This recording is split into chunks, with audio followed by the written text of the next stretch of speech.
നടന്നു നീങ്ങണം, പറന്നുയരണം, സത്യം നമ്മെ സ്വതന്ത്രമാക്കണം. സഭയെന്നും വളരണം, വചനമൊഴുകണം, ലോകമെന്നും ശാന്തി പകരണം.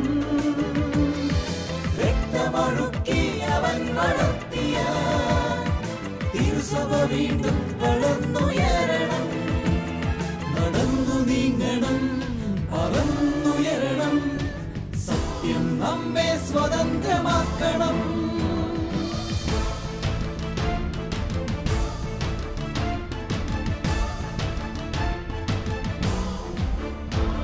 നടന്നു നീങ്ങണം, ഏറ്റെടുക്കണം, നിറമണിഞ്ഞ ഈ കാലടിപ്പാടുകൾ. പറന്നുയരണം, വിജയിയാകണം, രക്തസാക്ഷിത്വം ഹൃദയവരിക്കണം. രക്തമൊഴുക്കി അവൻ വളർത്തിയ തിരുസഭ വീണ്ടും വളർന്നുയരണം. രക്തമൊഴുക്കി അവൻ വളർത്തിയ തിരുസഭ വീണ്ടും വളർന്നുയരണം. തിരുസഭ വീണ്ടും വളർന്നുയരണം. നിണമണിഞ്ഞ കാൽപ്പാടുകൾ എന്ന പ്രോഗ്രാമിലേക്ക് ഏവർക്കും സ്വാഗതം.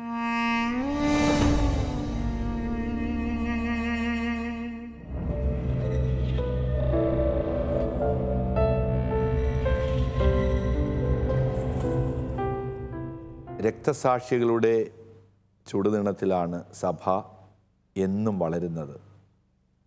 ധീരതയോടുകൂടി യേശുവിന് സാക്ഷ്യം വഹിച്ച ആയിരക്കണക്കിന് രക്തസാക്ഷികൾ സഭയ്ക്ക് കരുത്താണ്.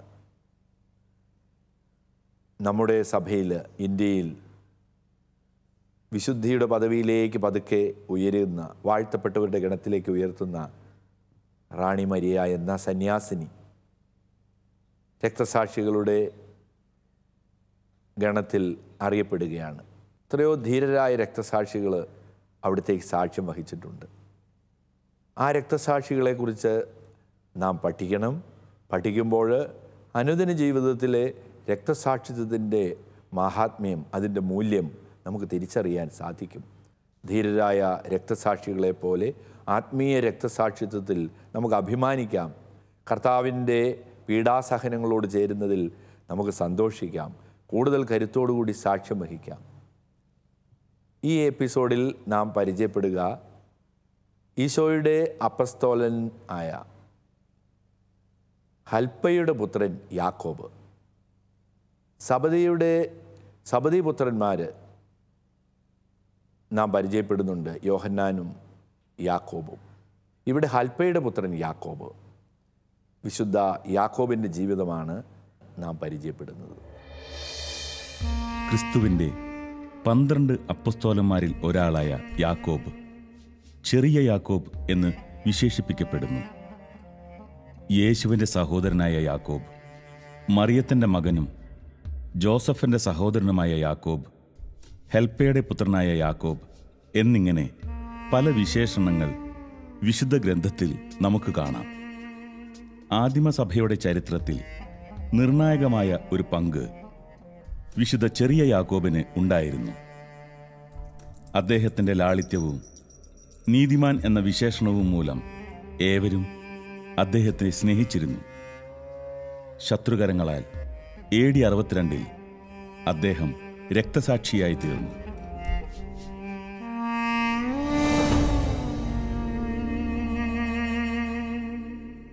പിതാവേ, ഹൽപ്പയുടെ പുത്രനായ യാക്കോബിനെ എന്തുകൊണ്ടാണ് ചെറിയ യാക്കോബ് എന്ന് വിളിക്കുന്നത്? നല്ല ചോദ്യമാണ്. ചെറിയ യാക്കോബ് എന്ന് വിളിക്കാനും വലിയ യാക്കോബ് എന്നും അറിയപ്പെടുന്നുണ്ട്. 2 യാക്കോബുമാർ അപ്പസ്തോലന്മാരുടെ ഗണത്തിൽ ഉണ്ടായിരുന്നത് കൊണ്ട് ഹൽപ്പയുടെ പുത്രൻ യാക്കോബ്, പിന്നീട് സബദി പുത്രന്മാരായ യാക്കോബും യോഹന്നാനും. അങ്ങനെ അതിൽ 2 പേരുണ്ടായിരുന്നതുകൊണ്ട് വലിയ യാക്കോബ് എന്നൊരാളെയും ചെറിയ യാക്കോബ് എന്നൊരാളെയും അറിയപ്പെടുവാൻ തുടങ്ങി. വലിയ യാക്കോബ് അപ്പസ്തോലൻ 3 പേരുടെ കൂടെ എപ്പോഴും പത്രോസ്, യാക്കോബ്, യോഹന്നാൻ, അവർ 3 പേരും എപ്പോഴും കൂടെ ഉണ്ടായിരുന്നതാണ്. അല്ലെങ്കിൽ അന്ത്രയോസ് കൂടെ ഉണ്ടായിരുന്നു. ഇവരിൽ അതുകൊണ്ട് ആ യാക്കോബ് എപ്പോഴും വലിയ പ്രാധാന്യത്തോടു കൂടി അറിയപ്പെടുന്നു, വലിയ യാക്കോബ്. അതുകൊണ്ട് യേശുവിനോടിൻ്റെ പ്രവർത്തനങ്ങൾ, സുവിശേഷ പ്രഘോഷണങ്ങളിൽ എപ്പോഴും ചേർന്ന് നിൽക്കുകയും കൂടുതൽ പ്രാധാന്യത്തോടുകൂടി സഹായിക്കുകയും ചെയ്തത് സബദീപുത്രനായ യാക്കോബായിരുന്നു. അതുകൊണ്ട് വലിയ യാക്കോബ് എന്നറിയപ്പെടുന്നു. ഹെൽപ്പയുടെ പുത്രൻ യാക്കോബ് അദ്ദേഹത്തിൻ്റെ പ്രവർത്തനങ്ങൾ സുവിശേഷത്തിൽ എവിടെയും കൂടുതൽ പരാമർശിക്കുന്നില്ല. അതുകൊണ്ട് ചെറിയ യാക്കോബ് എന്നും നമുക്ക് എളുപ്പത്തിൽ പരിചയപ്പെടുന്നതിന് വേണ്ടി അറിയപ്പെടുന്നു എന്ന് മാത്രമേ ഉള്ളൂ. അപ്പോൾ വലിയ യാക്കോബും ചെറിയ യാക്കോബും.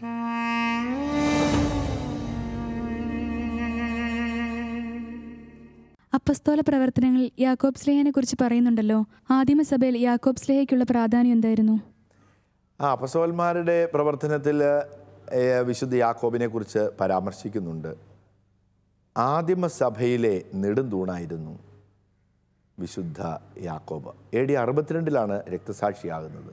അപ്പോൾ 62 മുതൽ അതിന് മുന്നിലേക്കുള്ള ആ കാലഘട്ടത്തിൽ, ഈശോ മരിച്ചതിന് ശേഷം 62 വരെയുള്ള കാലഘട്ടങ്ങളിൽ ജെറൂസലമിൽ സഭയെ ശക്തിപ്പെടുത്തിയ വലിയ അപ്പസ്തോലനാണ് ചെറിയ യാക്കോബ്, ഹൽപ്പയുടെ പുത്രനായ യാക്കോബ്. വലിയ യാക്കോബ് തൻ്റെ സുവിശേഷ പ്രഘോഷണത്തിൽ ഏറ്റവും ആദ്യം രക്തസാക്ഷിയായി തീർന്നു.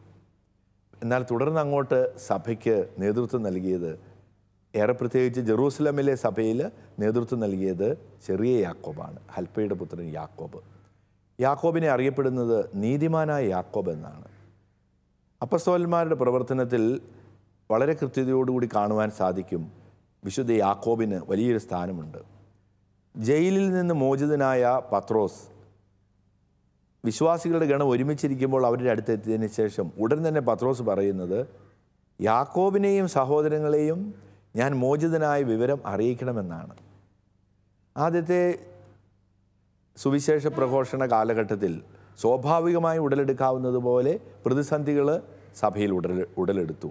ഏറെ പ്രത്യേകിച്ച് വിജാതീയർ കടന്നു വരിക, യഹൂദർക്ക് മാത്രമേ രക്ഷയുള്ളൂ എന്ന് കരുതിയിരുന്ന ഒരു കാലഘട്ടത്തിൽ വിജാതീയരോട് സുവിശേഷം പ്രസംഗിക്കുകയും വിജാതീയർ തീഷ്ണതയോടുകൂടി കടന്നു വരികയും ചെയ്യുന്ന ഒരു കാലഘട്ടത്തിൽ, ഒരു സമയത്ത് അവരെ സ്വീകരിക്കാമോ, ഇനി അവർ കടന്നു വരുമ്പോൾ തന്നെ അവരെ സ്വീകരിച്ചാൽ അവർക്ക് പരിച്ഛേദന കർമ്മം നടത്തണമോ, ഈ ഒരു തർക്കം വളരെ ശക്തിയായിട്ട് ഉടലെടുത്തു.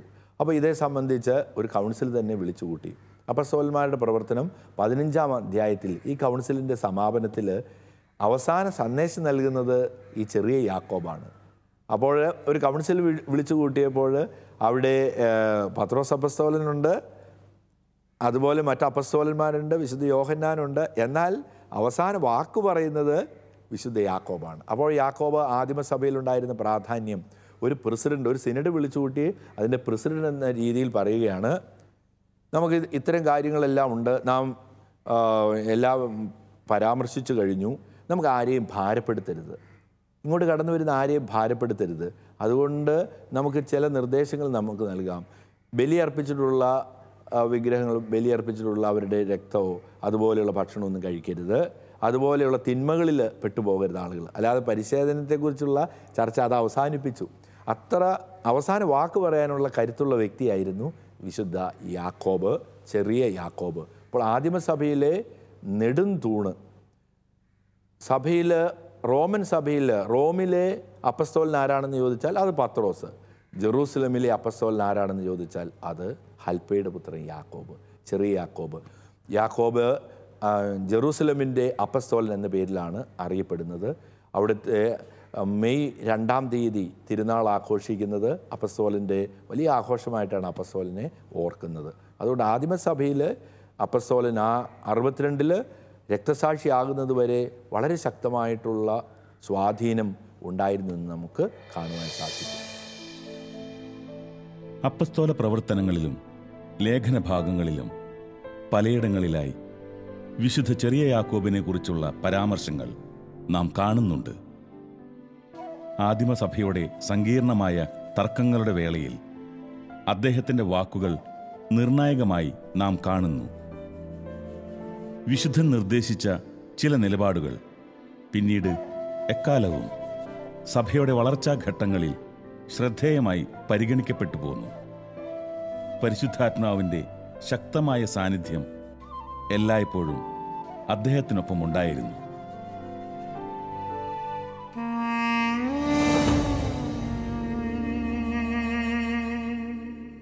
പൗലോസ്ലിഹയുടെ ലേഖനങ്ങളിൽ ചിലയിടങ്ങളിൽ യാക്കോബ് സ്ലിഹായെ കുറിച്ച് പറഞ്ഞിട്ടുണ്ട്. അവർ തമ്മിലുള്ള ബന്ധം എന്താണ്?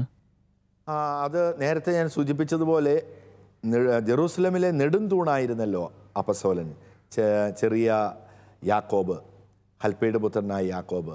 തീർച്ചയായിട്ടും പൗലോസ് അപ്പസ്തോലൻ സഭയെ പീഡിപ്പിച്ച വ്യക്തിയാണ്. ആ പീഡിപ്പിച്ച വ്യക്തി എന്ന നിലയിൽ അദ്ദേഹം മാനസാന്തരപ്പെട്ട് സുവിശേഷ പ്രഘോഷണത്തിന് കടന്നു വന്നപ്പോൾ സംശയത്തോടു കൂടിയാണ് ആളുകൾ സ്വീകരിച്ചത്. കാരണം ഇതുവരെ തങ്ങളെ പീഡിപ്പിച്ചിരുന്ന വ്യക്തി മാനസാന്തരപ്പെട്ട് വരുന്നു എന്ന് പറയുമ്പോൾ വിശ്വസിക്കാൻ സാധിച്ചില്ല. അതുകൊണ്ട് ഒരു ചാരനായിട്ടാണോ വരുന്നത്, വീണ്ടും തങ്ങളെ പീഡിപ്പിക്കാനാണോ വരുന്നത്? അപ്പോൾ അപ്പസ്തോലൻ ഇപ്രകാരം പറയുന്നുണ്ട് ഗലാത്യക്കാർക്ക് എഴുതിയ ലേഖനത്തിൽ, എനിക്കും ബർണാബാസിനും എല്ലാവിധത്തിലുള്ള വലിയ സ്നേഹത്തിൻ്റെ കരം നീട്ടിത്തന്ന അപ്പസ്തോലൻ എന്ന് വിശേഷിപ്പിക്കുന്നുണ്ട് പൗലോസ് അപ്പസ്തോലൻ. അതുപോലെ തന്നെ അപ്പസ്തോലൻ കൊറിന്തോസുകാർക്ക് എഴുതിയ ലേഖനത്തിൽ പരാമർശിക്കുമ്പോൾ വിശുദ്ധ യാക്കോബിനോട് പറയുന്നു, യേശു പ്രത്യക്ഷനായി യാക്കോബിനും പ്രത്യക്ഷനായി എന്ന് സൂചിപ്പിക്കുന്നുണ്ട്. വിശുദ്ധ യാക്കോബിൻ്റെ പേരും അപ്പസ്തോലൻ എടുത്ത് പരാമർശിക്കുന്നുണ്ട്. യാക്കോബിനും പ്രത്യക്ഷനായി എന്ന് പറയുമ്പോൾ തീർച്ചയായിട്ടും ആദിമസഭയിലും അപ്പസ്തോലൻ്റെ പ്രവർത്തനങ്ങളിലും അവർ തമ്മിലുള്ള വ്യക്തിപരമായ ബന്ധത്തിലും എപ്രകാരം വിശുദ്ധ യാക്കോബ് നിറഞ്ഞു നിന്നു എന്ന് ഇതിൽ നിന്ന് നമുക്ക് വ്യക്തമായിട്ട് മനസ്സിലാക്കുവാൻ സാധിക്കും. അതായത് വിശുദ്ധ പൗലോസ് അപ്പസ്തോലൻ്റെ സുവിശേഷ പ്രഘോഷണങ്ങൾക്ക്, പ്രേക്ഷിത യാത്രകൾക്ക്, പ്രവർത്തനങ്ങൾക്ക് വലിയൊരു തണലായിരുന്നു, വലിയ അനുഗ്രഹമായിരുന്നു വിശുദ്ധ യാക്കോബ് എന്ന് നമുക്കിതിൽ നിന്ന് അനുമാനിക്കാവുന്നതേ ഉള്ളൂ. വിശുദ്ധ യാക്കോബ് ശ്ലീഹ എങ്ങനെയാണ് രക്തസാക്ഷിയായി തീർന്നത്? വിശുദ്ധ യാക്കോബിൻ്റെ രക്തസാക്ഷിത്വത്തെക്കുറിച്ച് ഇപ്രകാരമാണ് സൂചിപ്പിക്കുന്നത്. അദ്ദേഹം നീതിമാനായിരുന്നു. യൗസേബിയോസ് എന്ന ചരിത്രകാരനുണ്ട്. ചരിത്രകാരൻ അദ്ദേഹം നീതിമാനായിരുന്നു എന്ന് പറയുന്നുണ്ട്. അപ്പോൾ വിശുദ്ധ യാക്കോബ് നീതിമാനായിരുന്നു. ആ നീതിമാനായിരുന്നു എങ്ങനെയാണ്? മാതാവിൻ്റെ ഉദരത്തിൽ വെച്ച് തന്നെ നീതിമാനായിരുന്നു. അദ്ദേഹം മദ്യമോ അതുപോലെയുള്ള ലഹരി വസ്തുക്കളോ ഒരിക്കലും സ്വീകരിച്ചിരുന്നില്ല, ഉപയോഗിച്ചിരുന്നില്ല. അദ്ദേഹം പ്രാർത്ഥനയുടെ മനുഷ്യനായിരുന്നു. യോസേഫീസ് രേഖപ്പെടുത്തുന്നതാണ്. വലിയ പ്രാർത്ഥനയുടെ മനുഷ്യനായിരുന്നു. അദ്ദേഹം മുട്ടിന്മേൽ നിന്ന് പ്രാർത്ഥിച്ചതിന് ശേഷം അദ്ദേഹത്തിൻ്റെ മുട്ടിലുള്ള തഴമ്പുകൾ ഒട്ടകത്തിൻ്റെ മുട്ടിലുള്ള തഴമ്പുകൾ പോലെ ആയിരുന്നു എന്ന് യോസേഫീസ് സൂചിപ്പിക്കുന്നുണ്ട്. അതോടൊപ്പം തന്നെ യോസേഫീസ് പറയുന്നുണ്ട് അദ്ദേഹം പാവങ്ങളുടെ പക്ഷം ചേർന്നിരുന്നുവെന്ന്. എപ്പോഴും പാവപ്പെട്ടവരോടൊപ്പം, പാവപ്പെട്ടവർക്ക് വേണ്ടി ജീവിച്ചിരുന്നു എന്ന് പറയുന്നു. ശക്തമായ സുവിശേഷ പ്രഘോഷകനായിരുന്നു. താൻ അറിഞ്ഞ നീതിമാൻ എന്ന് പറഞ്ഞാൽ സത്യം അറിഞ്ഞത് പ്രഘോഷിക്കുന്നതിൽ ശക്തമായ പ്രഘോഷണം നടത്തിയെന്ന് യോസേഫീസ് സാക്ഷ്യപ്പെടുത്തുന്നുണ്ട്. അങ്ങനെ ശക്തമായ ആ സുവിശേഷ പ്രഘോഷണം വിശുദ്ധ യാക്കോബ് നടത്തി ജെറൂസലമിലെ മെത്രാനായിരുന്നു അദ്ദേഹം. അറിയപ്പെടുന്ന നീതിമാനും അതുപോലെ തന്നെ എല്ലാവരാലും ആദരിക്കപ്പെടുന്ന വ്യക്തിയുമായിരുന്നു. തൻ്റെ എല്ലാ പ്രഘോഷണ വേളയിലും ശക്തമായിട്ട് യേശു ദൈവത്തിൻ്റെ പുത്രനാണ്, അവിടുന്ന് വധിക്കപ്പെട്ടു എന്നാൽ അവിടുന്ന് മൂന്നാം ദിവസം ഉദ്ധിതനായി, ഈ സത്യം അദ്ദേഹം വിളിച്ചു പറയുമായിരുന്നു. അപ്പോൾ യഹൂദരിൽ വലിയൊരു വിഭാഗത്തിന് യഹൂദരും ക്രിസ്ത്യാനികളും ഒരേ ദേവാലയത്തിലാണല്ലോ പോയിക്കൊണ്ടിരുന്നത്. അവർ തമ്മിൽ വലിയ വ്യത്യാസമില്ലായിരുന്നു, ഒരുമിച്ചാണ് പോയിക്കൊണ്ടിരുന്നത്. അപ്പോൾ വിശുദ്ധ യാക്കോബിനെ എല്ലാ യഹൂദർക്കും ഇഷ്ടമായിരുന്നു. നീതിമാനായിരുന്നല്ലോ, മാതാവിൻ്റെ ഉദരത്തിൽ വെച്ച് തന്നെ നീതിമാൻ, പ്രാർത്ഥനയുടെ മനുഷ്യൻ, വലിയ സഹായി, അയൽക്കാരനോട് സഹായി, ഇങ്ങനെയുള്ളതുകൊണ്ട് എല്ലാവർക്കും വിശുദ്ധ യാക്കോബിനെ ഇഷ്ടമായിരുന്നു. അതുകൊണ്ട് വിശുദ്ധ യാക്കോബിനോട് യഹൂദർ പറഞ്ഞു, ഇങ്ങനെ യേശുവിനെക്കുറിച്ച് ഇങ്ങനെ പറയരുത്, നിങ്ങൾ വിശ്വസിച്ചോ, എന്നാൽ പ്രസംഗിക്കരുത്. അങ്ങനെ പ്രസംഗിക്കാൻ വന്നാൽ ഇവരെല്ലാവരും ഇനിയും മാനസാന്തരപ്പെട്ട് അങ്ങനെ പോകും, അതുകൊണ്ട് പ്രസംഗിക്കരുത്, അങ്ങ് ഇതുപോലെ ജീവിച്ചോളൂ എന്ന് അവർ പറഞ്ഞു. എന്നാൽ അവരങ്ങനെ അവിടെ തിരുനാളിന് എല്ലാവരും വരുമ്പോൾ എല്ലാവരോടുമായിട്ട് ഈ ദേവാലയത്തിൻ്റെ ഗോപുരത്തിൽ കയറി നിന്ന് പറയണം, എല്ലാവരോടും പ്രഘോഷിക്കണം, യേശു നിങ്ങളുടെ വിശ്വാസത്തിൽ നിലനിന്നാൽ മതി, മാനസാന്തരപ്പെടേണ്ട ആവശ്യമില്ല, മതം മാറേണ്ട ആവശ്യമില്ല എന്നെല്ലാം പ്രഘോഷിക്കണമെന്ന് പറഞ്ഞ് അദ്ദേഹത്തിനോട് ഇഷ്ടമുള്ള യഹൂദർ ദേവാലയത്തിൻ്റെ അഗ്രത്തിലേക്ക് ഉയരത്തിൽ കൊണ്ടു നിർത്തി എല്ലാവരും കേൾക്കുക തിരുനാൾ ദിവസം പ്രഘോഷിക്കുവാൻ വേണ്ടി പറഞ്ഞു. ഒരു കോംപ്രമൈസ് അതിനുള്ളൊരു സാധ്യതയ്ക്കാണ് പറഞ്ഞത്. ഇങ്ങനെ വഴക്കുണ്ടാക്കാതെ, അങ്ങനെയല്ലേ നമ്മൾ രണ്ടു കൂട്ടർ വഴക്കുണ്ടാക്കുകയാണെങ്കിൽ പറയുമല്ലോ, അതുകൊണ്ട് നിങ്ങൾ വഴക്കുണ്ടാക്കരുത്, നിങ്ങൾ എവിടെ വിശ്വസിക്കുന്നു അവിടെ നിന്നാൽ മതി. അങ്ങനെയൊക്കെയല്ലേ നമ്മൾ സുവിശേഷം പ്രസംഗിക്കുന്നത്. നിങ്ങളുടെ വിശ്വാസത്തിൽ തന്നെ നിലനിന്നാൽ മതി, വഴക്കുണ്ടാക്കാതിരിക്കാൻ വേണ്ടി. അങ്ങനെ പറഞ്ഞുകൊണ്ട് ഈ ദേവാലയത്തിൽ എല്ലാവർക്കും കേൾക്കെ ഉയരത്തിൽ തന്നെ നിർത്തി എല്ലാവരോടും സുവിശേഷം പ്രസംഗിക്കുന്ന അവസരത്തിൽ വിശുദ്ധ യാക്കോബ് മുകളിൽ കയറി എല്ലാവരും കേൾക്കെ ഉറക്കെ വിളിച്ചു പറഞ്ഞു, ക്രിസ്തു ദൈവത്തിൻ്റെ പുത്രൻ, അവനെ ക്രൂശിച്ചു നിങ്ങൾ, എന്നാൽ അവൻ മൂന്നാം ദിവസം ഉദ്ധിതനായി, അവൻ സത്യദൈവം എന്ന് ഉറക്കെ വിളിച്ചു പറഞ്ഞു. ഉടനെ അവരെന്ത് ചെയ്തു? അവിടെ നിന്ന് തള്ളി താഴേക്ക് ഇട്ടു. അവിടെ നിന്ന് തന്നെ, അതിന് മുകളിൽ നിന്ന് തന്നെ വിശുദ്ധ യാക്കോബിനെ തള്ളി താഴേക്ക് ഇട്ടു. കല്ല് എടുത്തെറിഞ്ഞു എല്ലാവരും. വളരെ അധികം ആളുകൾ, അദ്ദേഹം നീതിമാനായിരുന്നു, വിശുദ്ധനായിരുന്നു, എല്ലാവരാലും ആ നഗരത്തിൽ എല്ലാവരും അംഗീകരിക്കപ്പെടുന്ന വലിയൊരു വ്യക്തി. എന്നാൽ അവർ ഈ വലിയ ജനക്കൂട്ടം അദ്ദേഹത്തെ ആക്രമിക്കുന്നത് കണ്ട് രക്ഷിക്കുവാൻ പലരും പരിശ്രമിച്ചു. എന്നാൽ കോപാക്രാന്തരായിട്ടുള്ള ഒരു ജനമുണ്ടല്ലോ, അവരുടെ മുമ്പിൽ പിടിച്ചു നിൽക്കുവാൻ ആ സുഹൃത്തുക്കൾക്കോ അദ്ദേഹത്തെ അവിടെ കൊണ്ടുവന്ന സുഹൃത്തുക്കൾക്കോ ആർക്കും, സഹായികൾക്കൊന്നും സാധിച്ചില്ല. അദ്ദേഹത്തെ അവർ കല്ലെറിഞ്ഞു. എന്നാൽ അദ്ദേഹം ആ കല്ലെറിഞ്ഞതിൽ നിന്ന് മരിക്കാതെ അവിടെ നിന്ന് പതുക്കെ എഴുന്നേറ്റു. അവിടുന്ന് എഴുന്നേറ്റ് വന്നപ്പോൾ ക്രൂരരായിട്ടുള്ള ആളുകൾ വലിയ വടിയെടുത്തിട്ട് അദ്ദേഹത്തെ അടിച്ചു കൊന്നു. ഈ സംഭവം നമുക്കൊന്ന് കാണാം. ജെറുസലമിന്റെ അപ്പസ്തോലനായി അറിയപ്പെട്ടിരുന്ന വിശുദ്ധ ചെറിയ യാക്കോബ് എല്ലാവരാലും സ്നേഹിക്കപ്പെട്ടിരുന്ന ഒരു വ്യക്തിയായിരുന്നു. ശത്രുക്കൾ പോലും അംഗീകരിച്ചിരുന്ന ഒരു വ്യക്തിത്വമായിരുന്നു അദ്ദേഹത്തിൻ്റേത്. അദ്ദേഹം വഴിയായി അനേകർ ക്രൈസ്തവരായി മാറുന്നതിൽ അസ്വസ്ഥത തോന്നിയ യഹൂദർ സമവായത്തിനായി അദ്ദേഹത്തെ സമീപിച്ചു. എന്നാൽ ക്രിസ്തു തന്നെ ഭരമേൽപ്പിച്ച ഉത്തരവാദിത്വത്തിൽ ഒത്തുതീർപ്പിന് തയ്യാറാകാതിരുന്ന അദ്ദേഹം ശത്രുക്കളുടെ കോപത്തിനിരയായി. കല്ലേറുകൾ ശരീരത്തിൽ പതിച്ചുകൊണ്ടിരുന്നപ്പോഴും നമ്മുടെ കർത്താവിനെ പോലെ അദ്ദേഹം ശത്രുക്കൾക്കു വേണ്ടി പ്രാർത്ഥിക്കുകയാണ് ചെയ്തത്. ഒടുവിൽ ശത്രുക്കളിൽ ഒരാളുടെ അടി ശിരസിൽ പതിച്ച് അദ്ദേഹം മരണം വരിച്ചു.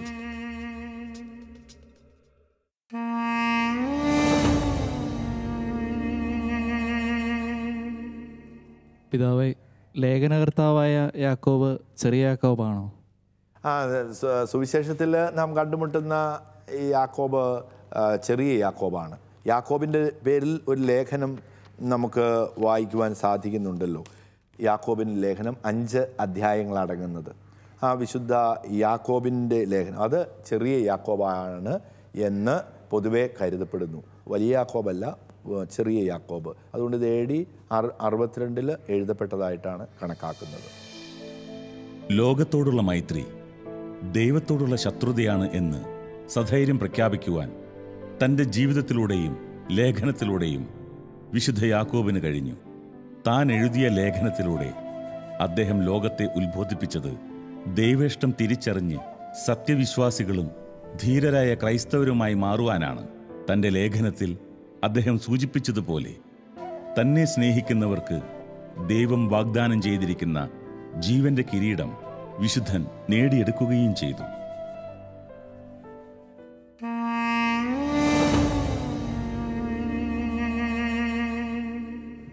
പിതാവേ, യാക്കോബ് ശ്ലീഹ ലേഖനം എഴുതാനുണ്ടായ സാഹചര്യം എന്തായിരുന്നു?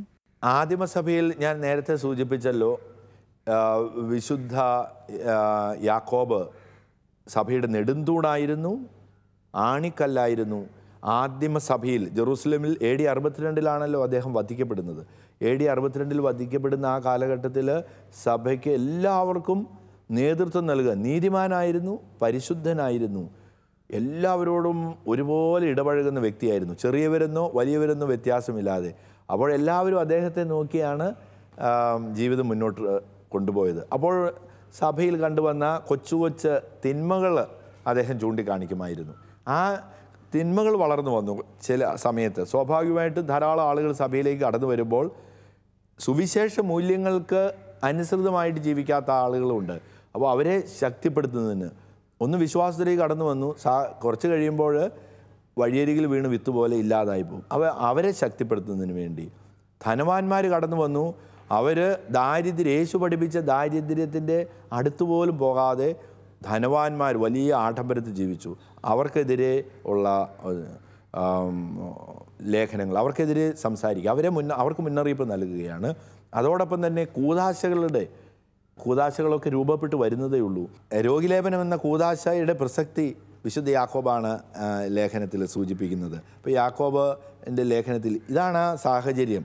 അപ്പോൾ സഭയെ ശക്തിപ്പെടുന്നതിന്, ആദിമ സഭയെ ശക്തിപ്പെടുത്തുന്നതിന് വേണ്ടി എഴുതപ്പെട്ടതാണ് ഈ ലേഖനം. എല്ലാ മേഖലകളിലും അവിടുത്തെ വിശ്വാസവും ശക്തിയും എങ്ങനെ ഉണ്ടാകും, പരീക്ഷകളെ നേരിടുക. നമുക്ക് പരീക്ഷകൾ ഉണ്ടാകുമ്പോൾ അതായത് വിശ്വാസത്തിനെതിരായ പരീക്ഷകളിൽ ഉണ്ടാകുമ്പോൾ നാം തളർന്ന് പോകരുത്. എപ്പോഴും നമ്മുടെ വിശ്വാസവും പ്രവൃത്തിയും ഒന്നിച്ച് മുന്നോട്ട് കൊണ്ടുപോകണം എന്ന് അദ്ദേഹം ഓർമ്മിപ്പിക്കുന്നുണ്ട്. ഒരു സഹോദരനോ സഹോദരിയോ ആവശ്യത്തിന് വസ്ത്രമില്ലാതെ ഭക്ഷണമില്ലാതെ വരുമ്പോൾ സഹോദരി വരൂ തീ കായൂ എന്ന് പറയുന്നതിൽ വല്ല കാര്യമുണ്ടോ? ഭക്ഷണം കൊടുക്കണ്ടേ എന്ന് അദ്ദേഹം തന്നെ ലേഖനത്തിൽ സൂചിപ്പിക്കുന്നുണ്ട്. അപ്പോൾ അത് എത്ര കൃത്യമായിട്ട് പക്ഷപാതം ഉണ്ടാകാൻ പാടില്ല. ഒരു സമൂഹത്തിലേക്ക് വരുമ്പോൾ ധനികരായിട്ടുള്ള ആളുകൾ മോടിയായ വസ്ത്രം ധരിക്കുകയും പാവപ്പെട്ടവർ വളരെ മോശമായ വസ്ത്രം ധരിച്ചു വരുമ്പോൾ അങ്ങനെ മോടിയായിട്ട് ധരിക്കുന്നവരോട് പ്രത്യേക സ്ഥാനമാനങ്ങൾ നൽകുക, അല്ലാത്തവർക്ക് മാറ്റി നിർത്തുക. ഇങ്ങനെയുള്ള കാര്യങ്ങളും ആ സഭയുടെ കൂട്ടായ്മകളിൽ സമ്മേളനങ്ങളുണ്ടായിരുന്നു. അതിനെതിരെ അദ്ദേഹം സൂചിപ്പിക്കുന്നുണ്ട്. പിന്നെ സഭയിൽ ആവശ്യമില്ലാതെ നമ്മൾ സംസാരിക്കരുത്. നാവിൻ്റെ ദുരുപയോഗത്തെപ്പറ്റി, നാവ് അഗ്നിയാണ്. അഗ്നി എങ്ങനെ വനത്തെ വിഴുങ്ങോ അതുപോലെ സമൂഹത്തെ നശിപ്പിച്ച് കളയും. നാവിനെ നിയന്ത്രിക്കാത്തവന് പിശാചിൻ്റെ ആയുധമാണെന്നാണ് അദ്ദേഹം സൂചിപ്പിച്ചു. അപ്പോൾ അതിനെക്കുറിച്ചുള്ള അറിവുകൾ നൽകുകയാണ്. ധനവാന്മാർക്ക് ശക്തമായ മുന്നറിയിപ്പ് നൽകുന്നുണ്ട്. ധനവാന്മാരെ, നിങ്ങൾക്ക് സ്വർഗരാജ്യം സ്വന്തമാക്കാൻ സാധിക്കുകയില്ല, ധനത്തെയും ദൈവത്തെ ഒരുപോലെ കൊണ്ടുപോകാൻ കഴിയുകയില്ല എന്ന മുന്നറിയിപ്പ് അദ്ദേഹം നൽകുന്നുണ്ട്. അതുപോലെ തന്നെ ഞാൻ സൂചിപ്പിച്ചതുപോലെ രോഗികൾക്ക് വേണ്ടിയുള്ള പ്രാർത്ഥന, തൈലം പൂശി രോഗികൾക്ക് വേണ്ടി പ്രാർത്ഥിച്ചാൽ അവർക്ക് സൗഖ്യം ലഭിക്കുമെന്ന് അദ്ദേഹം തൻ്റെ ലേഖനത്തിൽ പഠിപ്പിക്കുന്നുണ്ട്. അപ്പോൾ ഈ ലേഖനത്തിൻ്റെ പശ്ചാത്തലം ഇതാണ്. ഇത്ര ഭംഗിയായിട്ടാണ് ആ സഭയെ ശക്തിപ്പെടുത്താനും നിർദ്ദേശങ്ങൾ കൊടുത്തുകൊണ്ട് തിരുത്തുവാനും പഠിപ്പിക്കുവാനും എല്ലാം ഈ ലേഖനം അദ്ദേഹം പ്രയോജനപ്പെടുത്തുകയാണ് ചെയ്തിട്ടുള്ളത്. നീതിമാനും സകലരും സ്നേഹിച്ചിരുന്നവനും അംഗീകരിച്ചിരുന്നവനുമായ വിശുദ്ധ ചെറിയ യാക്കോബിൻ്റെ ജീവിതം ആദിമസഭയിലും പിന്നീടും അനേകായിരങ്ങൾക്ക് ആവേശം പകർന്നു. വിശ്വാസത്തിലും ബോധ്യങ്ങളിലും ഒത്തുതീർപ്പിന് തയ്യാറാകാതിരുന്ന ധീരനായ ഈ രക്തസാക്ഷി ഇന്ന് നമുക്ക് പ്രചോദനവും പ്രത്യാശയും നൽകുന്നു. കൂടുതൽ ശക്തിയോടെ ജീവിതത്തിൽ മുന്നേറുവാൻ നമ്മെ പ്രേരിപ്പിക്കുന്നതാണ് ആ ജീവിതം.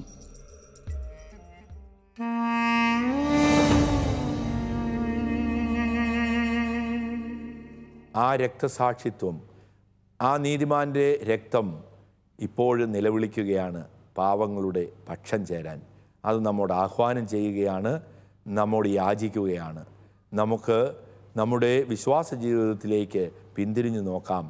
എപ്രകാരം എൻ്റെ പരീക്ഷകളിൽ ഞാൻ ശക്തിയോടുകൂടി നിൽക്കുന്നുണ്ട്? പാവങ്ങളുടെ പക്ഷം ചേരുവാൻ എനിക്ക് സാധിക്കുന്നുണ്ടോ? സമൂഹത്തിൽ സത്യത്തിനും നീതിക്കും വേണ്ടി നിൽക്കുവാൻ, നീതിക്ക് വേണ്ടി പ്രവർത്തിക്കുവാൻ എനിക്ക് കഴിയുന്നുണ്ടോ? രക്തസാക്ഷിത്വം ചൊരിയേണ്ട അവസരത്തിൽ, രക്തം ചിന്തേണ്ട അവസരങ്ങളിൽ മൂല്യങ്ങൾക്ക് വേണ്ടി രക്തം ചിന്തുവാനുള്ള ആർജവത്വം, കരുത്ത്, ശക്തി എനിക്കുണ്ടോ എന്ന് നമുക്ക് പരിശോധിക്കാം. നമുക്ക് പ്രത്യേകമായിട്ട് പ്രാർത്ഥിക്കാം. സ്നേഹനിധിയായ ദൈവമേ, വിശുദ്ധ യാക്കോബിനെ ഞങ്ങൾക്ക് അപ്പസ്തോലന്മാരുടെ നെടുന്തൂണായി തന്നതിനെ ഓർത്ത് അങ്ങയെ മഹത്വപ്പെടുത്തുന്നു. അപ്പസ്തോലൻ ഞങ്ങൾക്ക് പകർന്നു തന്ന വലിയ ജീവിത മാതൃക, അങ്ങേക്ക് വേണ്ടി രക്തസാക്ഷിയായി തീരുക. ഏത് പ്രതിസന്ധികളിലും ഞങ്ങളുടെ ജീവിതത്തിലും രക്തസാക്ഷിത്വം ആവശ്യപ്പെടുന്ന ധാരാളം അവസരങ്ങളുണ്ട്. ആ അവസരങ്ങളിലെല്ലാം ധീരതയോടുകൂടി അങ്ങേക്ക് സാക്ഷികളാകുവാനുള്ള കരുത്ത്, ശക്തി ഞങ്ങൾക്ക് നൽകണമേ. വിശുദ്ധ യാക്കോബെ ഞങ്ങൾക്ക് വേണ്ടി പ്രാർത്ഥിക്കണമേ. വിശുദ്ധ യാക്കോബിൻ്റെ ഈ എപ്പിസോഡിൽ പങ്കെടുത്ത എല്ലാവർക്കും പ്രത്യേകമായിട്ട് നന്ദി പറയുന്നു. നമുക്ക് അടുത്ത എപ്പിസോഡിൽ കണ്ടുമുട്ടുന്നതുവരെ ദൈവത്തിന് സ്തുതി. രക്തസാക്ഷിത്വം ക്രിസ്തു മാർഗചരിച്ചോരനേക നിണമണിഞ്ഞ കാലടിപ്പാടുകൾ ഈ നമുക്കായൊരു ദർശനം. രക്തമൊഴുക്കിയ കാലടിപ്പാടുകൾ പകർന്നു ലോകത്തിൽ മാതൃക. രക്തമൊഴുക്കിയ കാലടിപ്പാടുകൾ പകർന്നു ലോകത്തിൽ മാതൃക. നടന്നു നീങ്ങണം, ഏറ്റെടുക്കണം നിറമണിഞ്ഞ ഈ കാലടിപ്പാടുകൾ. പറന്നുയരണം, വിജയിയാകണം, രക്തസാക്ഷിത്വം ഹൃദയവരിക്കണം. രക്തമൊഴുക്കി അവൻ വളർത്തിയ തിരുസഭ വീണ്ടും വളർന്നു